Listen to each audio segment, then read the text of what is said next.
मधुबनी ज़िले के सभी प्रखंड के सभी यूथ क्लब के साथियों को मेरा नमस्कार। जैसा कि आप सभी जानते हैं कि जन स्वराज पदयात्रा के सूत्रधार आदरणीय प्रशांत किशोर जी 14 महीनों से पैदल ही चल रहे हैं और अभी वह मधुबनी ज़िले के झंझारपुर ब्लॉक में अपनी पदयात्रा को लेकर के चल रहे हैं। आप सभी जानते हैं कि जन स्वराज की तरफ से बिहार राज्य के सभी ज़िले के सभी प्रखंड के सभी पंचायत में 4 प्रकार के क्लब खोले जा रहे हैं।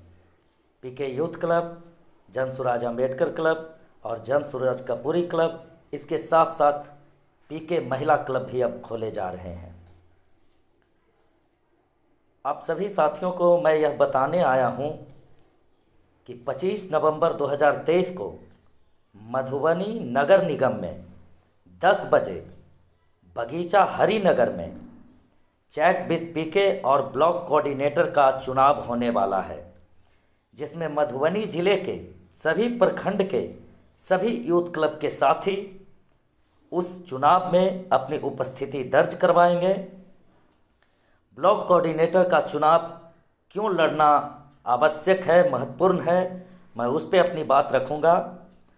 अगर आप अपने ब्लॉक से ब्लॉक कोऑर्डिनेटर के रूप में चुने जाते हैं तो अभी तक जो आप काम एक क्लब के अध्यक्ष के रूप में कर रहे थे वह पूरे प्रखंड में आपको करने का मौका मिलेगा।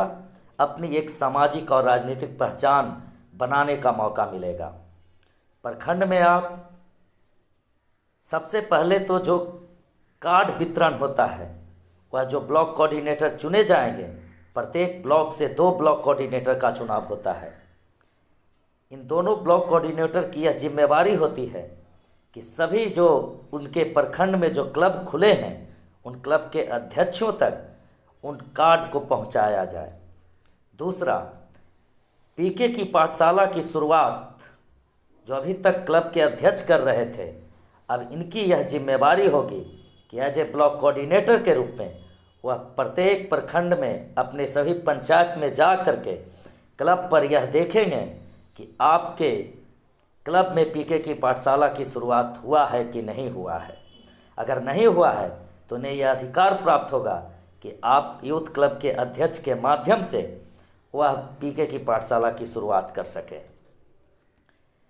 जो भी किट वितरण किए जाएंगे आने वाले दिनों में वह ब्लॉक कोऑर्डिनेटर के माध्यम से हमारी पटना की सेंट्रल टीम जा कर के क्लब के अध्यक्ष के माध्यम से क्लब टू क्लब किट वितरण करने का काम करेगा, जिसमें ब्लॉक कोऑर्डिनेटर की अहम भूमिका होगी।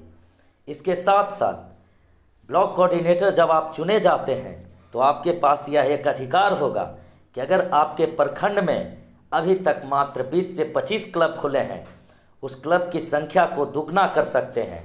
आप अधिक से अधिक क्लब अपने प्रखंड में खुलवा सकते हैं।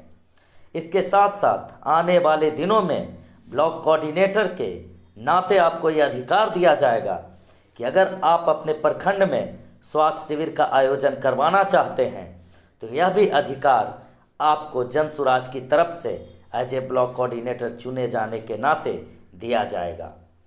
लेकिन सबसे पहले जो साथी ब्लॉक कोऑर्डिनेटर के रूप में अपने को नामांकन दर्ज नहीं किए हैं तो उनसे मेरी गुजारिश है कि 21 नवंबर 2023 तक किसी भी हाल में आप अपना नॉमिनेशन फाइल करके अपने प्रखंड के व्हाट्सएप ग्रुप में डाल दें ताकि आगे का जो कार्यक्रम है उसे सुचारू रूप से संचालित करवाया जा सके।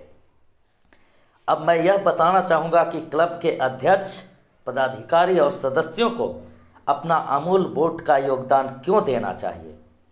अगर आप 25 नवंबर 2023 को बगीचा हरिनगर में मधुबनी नगर निगम में आकर के 10 बजे अपने वोट का उपयोग करते हैं तो जो ब्लॉक कोऑर्डिनेटर चुने जाएंगे उन्हें आपसे मिलने का मौका मिलेगा।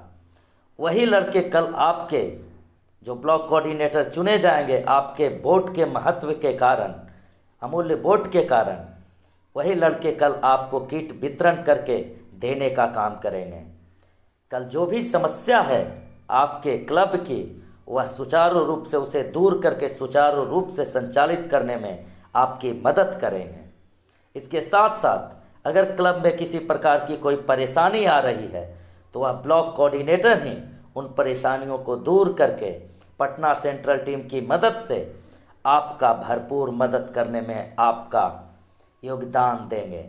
इसीलिए सभी साथी से मेरी गुजारिश है कि आप लोग अपना बहुमूल्य समय निकाल करके 25 नवंबर 2023 को बगीचा हरिनगर, जो मधुबनी नगर निगम में पड़ता है, 10 बजे पहुंच करके आप अपने अमूल्य वोट का उपयोग करें और अपने ब्लॉक कोऑर्डिनेटर के चुनने में अपना कंधा लगाएं। इसी के साथ मैं अपने वक्तव्य को समाप्त करता हूं। जय हिंद, जय भारत।